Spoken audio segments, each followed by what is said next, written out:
Hello friends, so how are you guys? I hope you are all doing well. So today I have a watch that I ordered for myself. So friends, tell me in the comment box how it is.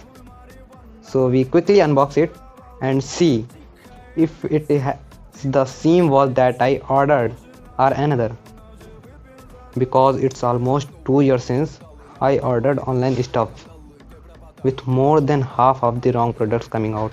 So the watch that I have ordered today is from a well-known company, Piraso, and I really like its packaging too. So I have been wearing a variety of watches for a long time now, but this is my first wristwatch. I have long wished to wear such a wristwatch. Oh no, what I feared happened. That means the product's description was false. It doesn't even show the date. Well, the way to set the date is also written in the manual.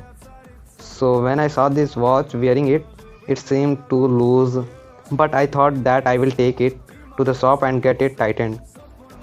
But I got the option to tighten the watch in it, so I tried a lot, but it was not happening. Then I noticed 2,000 years later. that it might be possible with the SIM ejector pin, and finally the same thing came. Now I feel something fit this watch. If you have any fun in this video, then give a like to the video. Bye bye till the new video comes. Ты моя царица, сок мой Марихуана меня зачаровал.